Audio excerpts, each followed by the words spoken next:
Well, Scott, thanks for taking a bit of time out of pre-season to have a bit of a chat. How have you found your sort of first couple of weeks in Edinburgh? It's been great. All the lads have been really welcoming, all the staff. Obviously it's been tough as well. Pretty full-on days getting our fitness levels up, and the weather being so warm at the minute as well makes it a bit tougher, but all in all I've really enjoyed it. Yeah, we thought after your sort of first interview with the club, doing it straight after a Bronco, thought it was nice to bring you somewhere. Yeah, that was a bit cruel of you. And it was day one, so I didn't really feel like I could go, no, I'm not doing that. So I didn't really know what to say. I could barely breathe, never mind speak. But yeah, this is a bit more relaxed. And we've got you straight after your recovery. I mean, we've sort of put some stuff out about you doing pre-season in your little teams. Yeah. So you've just been straight out with the Mavericks at the village. Yeah, straight out there. Great setup that we've got out there to use: pool, sauna, jacuzzi and stuff, and it's good for the lads just to meet up and have a coffee afterwards as well. So that's what we're doing on our down days at the minute.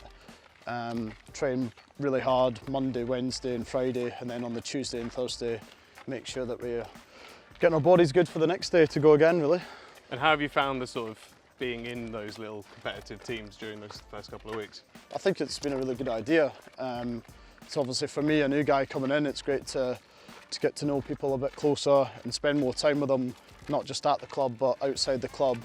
And then the whole sort of idea of it is that we compete against each other, so there's that competitive edge, whether that's in the gym or on the pitch at training, and even we get points for going and doing recovery and stuff as well. So I think it's a really good idea.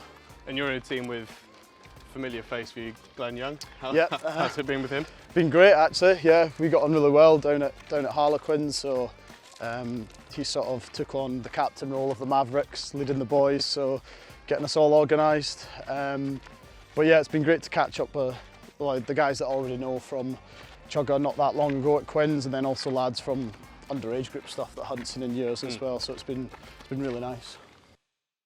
Unfortunate first interview. We did it straight after Broncos. We thought we'd bring you somewhere nicer, thinking that, you know, Edinburgh local, but actually you only lived here for about a year.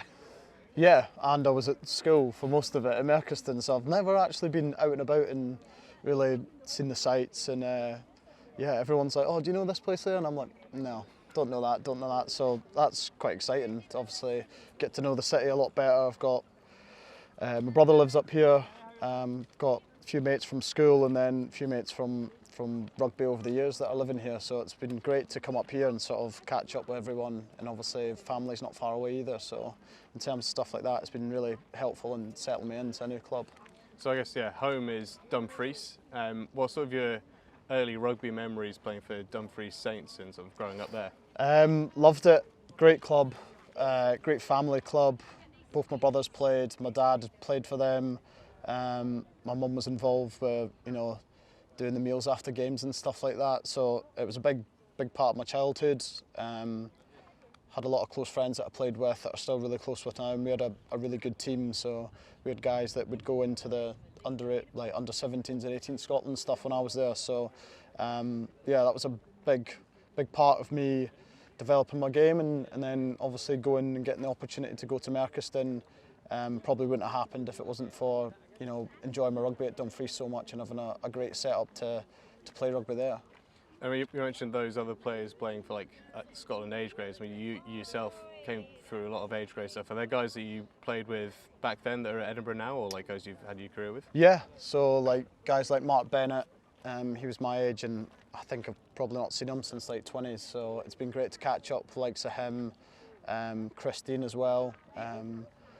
And guys like that, and even guys that I used to play against in the sort of, you know, underage group stuff that are still either at Edinburgh or Glasgow. So in terms of moving to the club, it's been great to have familiar faces around. Even though you've not seen them for so long, you chat to them again, and it's just like you've not been away from them for that long. So that's been really helpful. And obviously you then went from being in Scotland to spending most of your career in England. I mean, how did that move to Tigers come about? Because I saw it was something to do with a teammate at 20s. Yeah, I think it was 18s even. It was before that. So it was 18s. We played against England, and our age group managed to beat England, and at that time it was, didn't really happen that often. So it was a big win, and one of the guys that was playing for us on the wing he was playing at Leicester as an exile, and he just contacted me like I think it was like a couple of weeks after that game, and just said that they had a few injuries at 9 in their academy. One guy had to unfortunately retire due to a shoulder injury, and he actually went on to be a referee in the Premiership, Christoph Ridley. So he had to retire through injury, and they'd watched that game, and they obviously see me play and thought that I did well. So they just asked me down for a 2-week trial. Went down there, and it was basically just pre-season, so it was mainly fitness stuff and a bit of rugby, and did that, and it went well. And off the back of that, they just offered me a place in their academy, like the last year of their academy there. So yeah, it was just pretty fortunate that I was playing with the guy Corey Venus at the time, that he managed to basically put a word in for me and told me to try and ask for a trial or whatever. And after that, just a lot of things sort of fell into place. You had a few years at Tigers, and then I guess the largest chunk of your career has been at London Irish. Yeah. Obviously, it's quite sad news what's happened there recently, but I mean, how big sort of a role did that club play in your career and development? Yeah, it was huge, because at Leicester I think I played something like 5 games in 3 years. Like, I went in and made my debut right at the start when I was like 18, thinking this is going to be great, and then after that hardly played. So Irish were the club that gave me my first chance, and I started when I moved there at 21. I was starting in the Premiership week on week, and it was great, and it sort of gave me that confidence to be like, right, I can properly play at this level. And to spend 6 years there was amazing. Obviously, we had a few bad seasons where we got relegated, but then came straight back up, and yeah, it was a great club with great people. And like you said, what's happened recently is pretty tough. It's pretty heartbreaking, because I know so many people, not just players and coaches, but people that are involved at the club that have been there for years, and for the club to just sort of go the way it did with the potential like takeover. It's like they had that hope that it was gonna happen, and then for it not to pull through, and for them to be in the place they are now, yeah, it's pretty gutting. Yeah, I mean, obviously 120 odd caps for Irish, and then off onto Quins after that. I mean, a Premiership winning club. Was that also a good experience for you? Yeah, it was amazing. Loved my time at Quins. It's a very unique club in the way that they do things. It's great club to play at in terms of playing. They like to throw the ball around, and when I went in there, first of all, I really enjoyed it. I was playing a lot. Got into the Scotland stuff, which was for the first time, which was amazing. At 27, I sort of thought maybe that I wasn't going to get that opportunity, so that was great. And then the year after that, going on and winning the Premiership, it was at the same time when I was doing the Scotland stuff, so that was probably the best year of my career.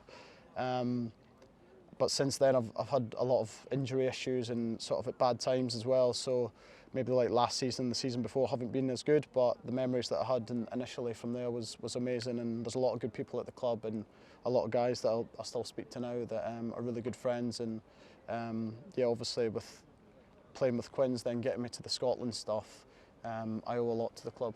Yeah, because a lot of our fans will know you from that sort of 2020, 2021 Scotland team. Yeah. How special was it being involved playing for your country for that period? It was amazing. Like I said, like it was probably something that I thought I wasn't going to get that opportunity. I thought maybe a few years earlier when I was playing, I had a few phone calls from the Scotland setup, and then it would always come, oh, you've just missed out, and I thought, oh, that's probably it then. But to get that opportunity was unbelievable, and it was at a time when the COVID stuff was going on, so I know like the fans weren't able to watch and stuff, but it was great to get a few historic wins under the belt at a time when a lot of people were like sat at home and not really having much to enjoy. So to give them a little bit of something to celebrate and stuff like that, and obviously for my friends and family to make them proud watching on, to see me get to that level was amazing. Yeah, and obviously some big moments of beating England, beating France away, Wales away. But will you live down being at the back of the scrum once? I in the loved back it. row. I absolutely loved it. I've done it a few times, but usually for a yellow card and stuff. But to do it in the Six Nations against Ireland was, yeah, it was pretty terrifying. Yeah, at scrum time, not really knowing what's going on, and then even in general play, just trying not to get the ball because I just get smashed. But yeah, it was one of them where it happened so quick that I didn't really even have time to think about it. I just remember coming onto the pitch and Ali Price was like about to head off, and I was like, "Nah, mate, you're staying at 9." He was like, "Where are you going?" I was like, "I'm going back row," and his face was just a picture. So no, that'll always be a claim to fame for me, saying that I'm an international. Well, I made my debut on the wing as well, so I'm an international winger, scrum half, and back row. So I've done a lot in the space of 4 caps. You sound like quite a versatile player. But I mean, so if you've come up here, we've got Charlie Shield and Ben Vellacott as well, and both quite different players, I think. And Yeah. like, how would you sort of describe yourself as a scrum half? I mean, other than being able to get in a scrum. Yeah. Well, when I actually do play scrum half, yeah, I'd say my kicking game's one of my strengths. Sort of game management. You know, knowing what's good for the team at the right time, depending on how the game's going. All scrum halves, like the other lads, have got really good basic skills. And I just think I'm extra competitive as a scrum half. Like, I like to get stuck in. I enjoy defending, which usually for most scrum halves isn't one of their favourite areas of the game, but I enjoy that physical side of the game.